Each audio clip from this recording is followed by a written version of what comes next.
Welcome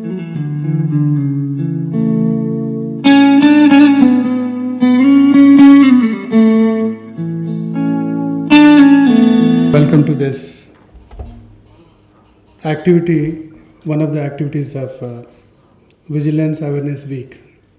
The Central Vigilance Commission, which is an apex body for integrity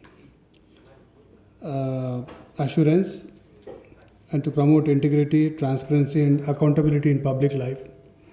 This organization conducts every year one Vigilance Awareness Week.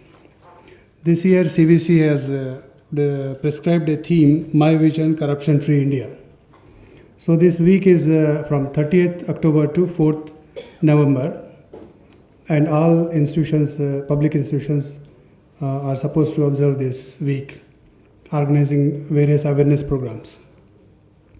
So as Manu is also doing that, and one of the activities, a lecture by Dr. G.N. Sundarraj.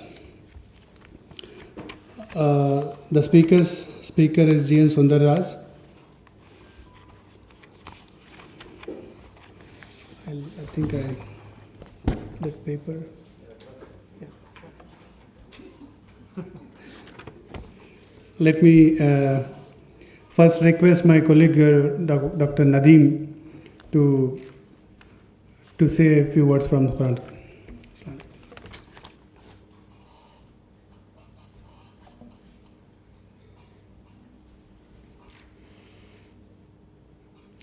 أعوذ بالله من الشيطان الرجيم.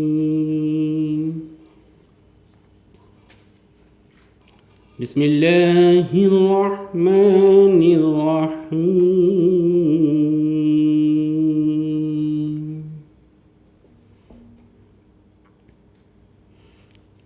قل أعوذ برب الفلق من شر ما خلق ومن شر غاسق إذا وقب ومن شر النفاثات في العقد ومن شر حاسد إذا حسد. صدق الله العظيم. شكرا.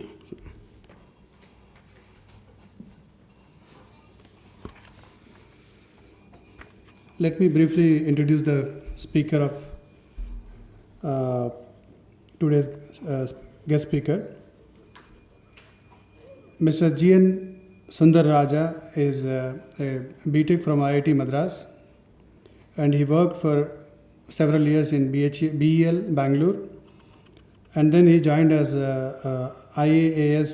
joined in IAAS service in 1981, and he worked in various capacities in IAAD institutions.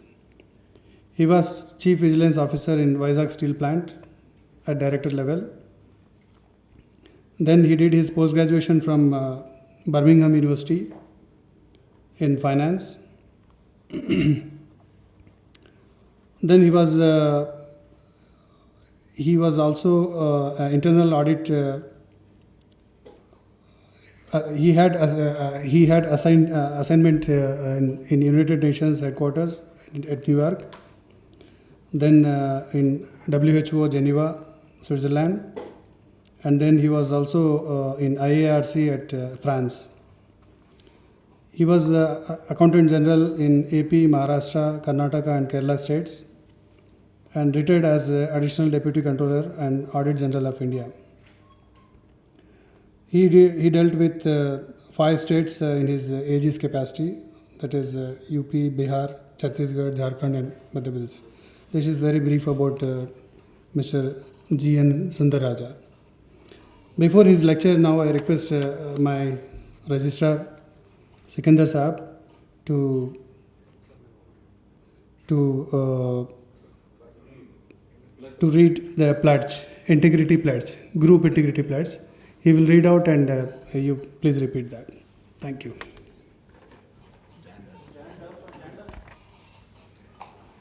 Please stand up.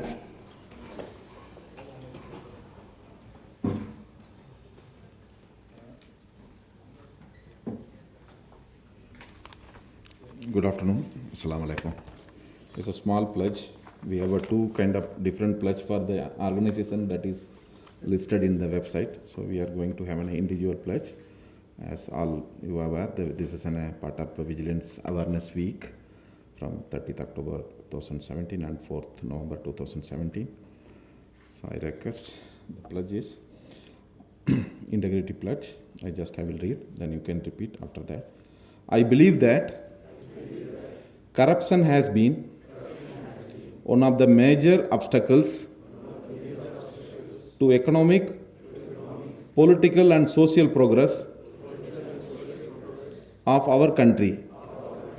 I believe that all stakeholders such as government, citizens and private sector need to work together to eradicate corruption. I realize that every citizen should be vigilant and commit to highest standards of honesty and integrity at all times and support the fight against corruption. I therefore pledge to follow probity and rule of law in all walks of life, to neither take nor offer bribe, to perform all tasks in an honest and transparent manner, to act in public interest, to lead by example, exhibiting integrity in personal behavior, to report any incident of corruption to the appropriate authority. Thank you.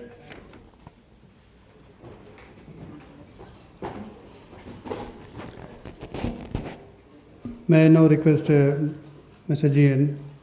Sundar Raja to deliver his lecture on role of citizens in making corruption-free India. Thank you. Afternoon is not the best time to listen to anybody. I know it's the most difficult time to listen. My task is easier than your task, and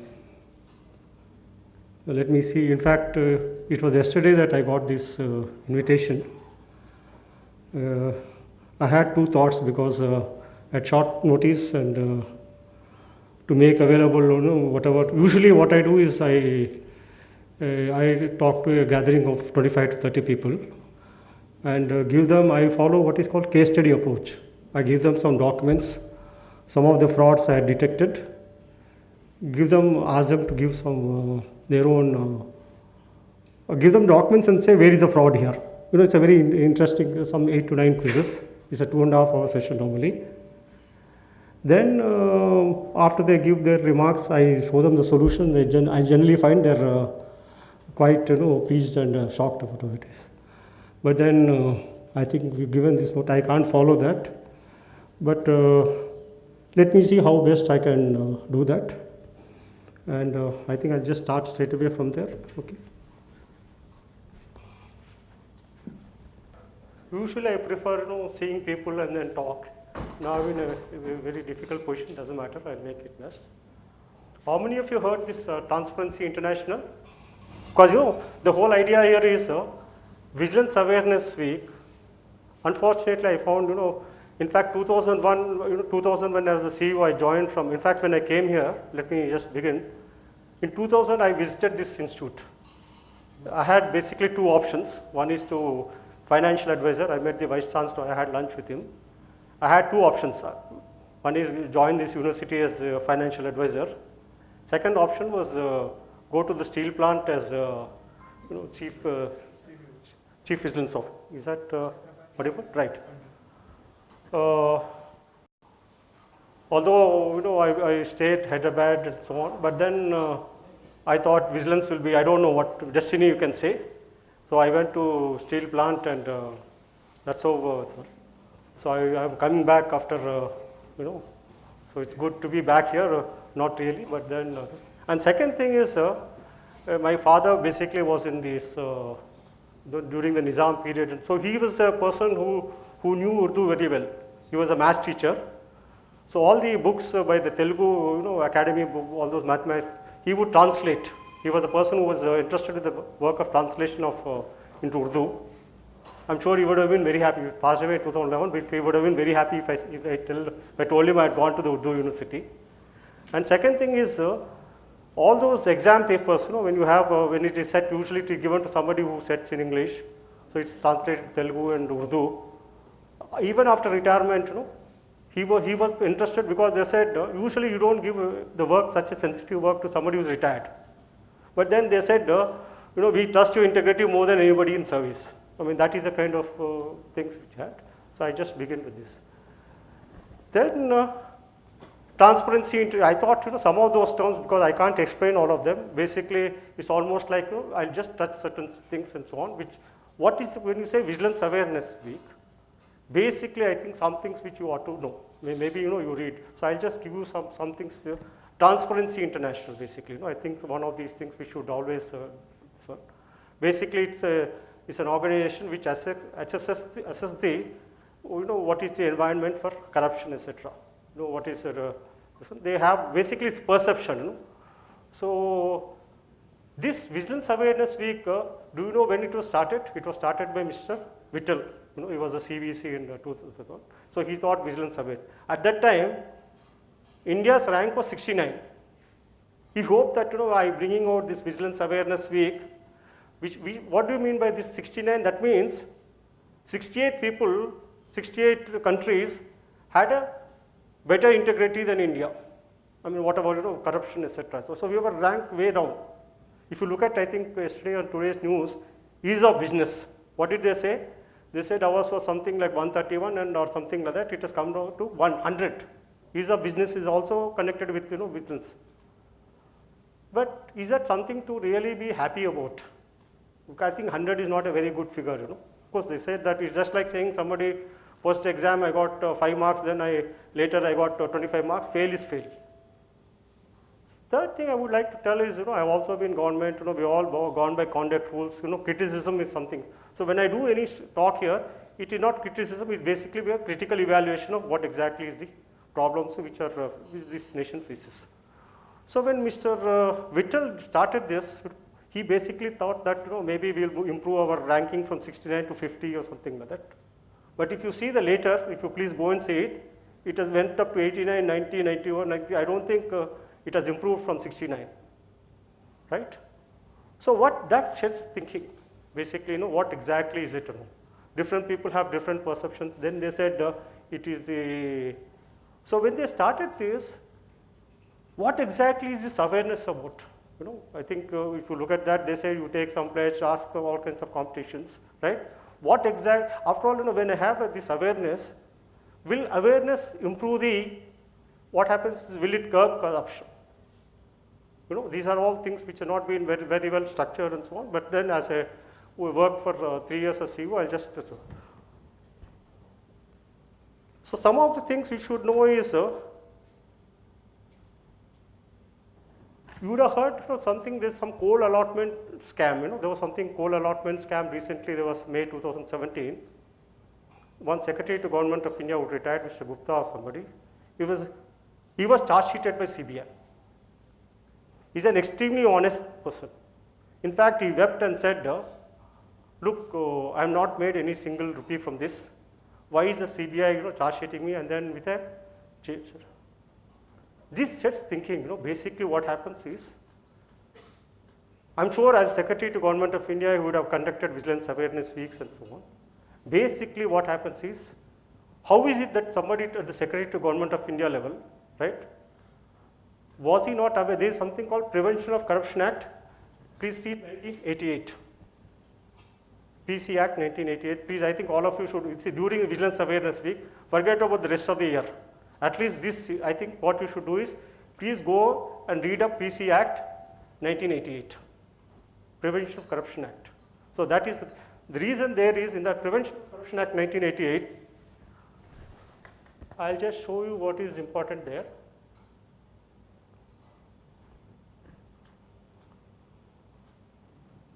I not touch all the things.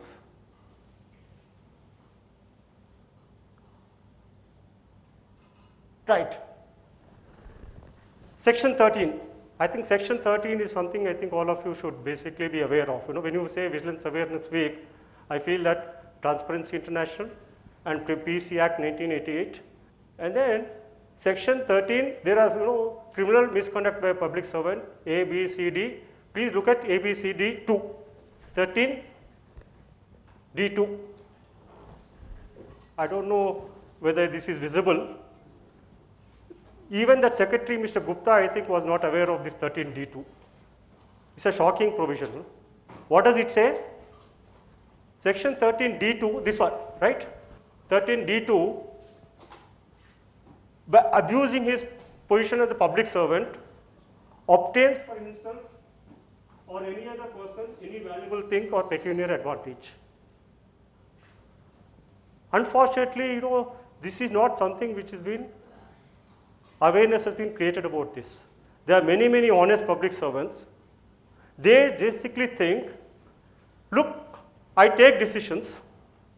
I have not made any single rupee from this. Even if somebody makes, you know, results undue benefit to private parties, I will not get charge sheeted. If you look at that, what it says is, 13D2 is important because it says, obtains for himself any, you know, financial advantage or any valuable thing or for somebody else. So it is not necessary that if I take a wrong decision which results in thousands of crores or lakhs of whatever it is to some private parties illegally, that I will not be charge sheeted because there is no requirement of proving that you have made even single rupee from that. If they just prove that somebody else has benefited from this, you can just go to jail. It's a very important thing. I think there is lack of awareness among all, especially I would say honest public servants, right? They should be aware of this. This leads to carelessly. Once they are aware, look, basically they're extremely confident. This is the basic confidence of honest public servant. They think that I can take decisions, and even if it causes loss, somebody benefits, I will not get. I think that is the reason I put this 13D2. Because I think at least there were 2 secretary level officers who almost, in fact, this chap has not made any money. He said they stopped his pension also, coal allotment course. He said, I have not made any legal money. He said, I do not even have the money to defend myself or engage a lawyer. This is the state of things. So unfortunately, this Vigilance Awareness Week, when it is created, it is basically meant for honest, you know, public servants. They should basically, I think, awareness should be created about Section 13D2. I thought I would just flag this issue. This is important, I think. Please tell these people whoever is there. It's a very important thing which ought to be known, especially by honest public servants. Right.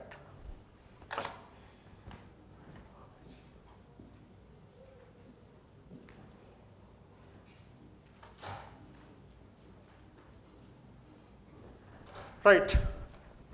Selection of CVC, you know, Central Vigilance Commission. I think Central Vigilance Commission, basically, I think you must also read up this. How many of you visited the CVC website? cvc.nis. Please, during this week at least, please visit that website, cvt.nic.in. Right? Please make it a point. So when the CVC was set up, you know that there's all kinds. I am not getting into the whole history of it. One of the things which they said is, how is he appointed? You know, there is a consultation with the leader of opposition, etc., etc. Basically, to see that, you know, you have is not that a government nominee, the opposition leader of opposition. Is that adequate? If you look at, let me draw a relevance, you know, reference from this. You would have seen this controller CAG. You know, I'm sure you know he's been in the highlight for some things. What makes this CAG is so powerful? One of the important things is the kind of, the statutory, the constitutional position he holds. If you look at the CVC and so on, the CAG, what happens is, the CAG is once appointed, after that he cannot be removed unlike a judge or something. Second thing is, all his officers, the AG, the government of India does not decide whether Mr. Sundararaja should be AG of Karnataka or AG of AP. So what happens is, except for the initial posting to the department, again that they don't have because it is UPSC, which is a constitutional body. So the basic weakness of CVC, ineffectiveness of CVC is, the CVC is selected by leader of opposition, all his staff, CEOs, they are not selected by the CVC. What exactly, how exactly is it, how can the CVC discharge his duties effectively? The moment, what happens is generally, the Chief Vigilance Officer is selected at Joint Secretary level and above by appointment committee of the Cabinet, ACC. What happens is, usually they initially selected for a period of 3 years, and extension is given to 2 more years. Who has a role in this? The CVC has no role. It is decided at the ministry, and if there is a very proactive CVO, who brings out all frauds, will they extend? No. He'll automatically, after 3 years, they say, you please leave us, very uncomfortable with you. So this is the major weakness in our whole system here is, the CVC is that he does not, the selection of CVOs who are going to basic, after all CVC cannot function on his own. His strength, basically the Chief Vigilance Officer, right? The selection is not, he has no role in that. Only thing he can only say no, but the appointment, everything and so on, detention, he has no role. So that is why we have an extremely weak body. Third is, all right. So, you want to say the CVC is appointed by the government. Right. And No, so in consultation with leader of opposition, etc. So what happens? This is also came not because government itself, because I think there was one Vineet Narayan case or something like that. They said they wanted somebody, the leader of opposition also. They bring it. Then is that sufficient? It does not sufficient because the persons whom they are going to select, all the staffing, etc. It is just like our Indian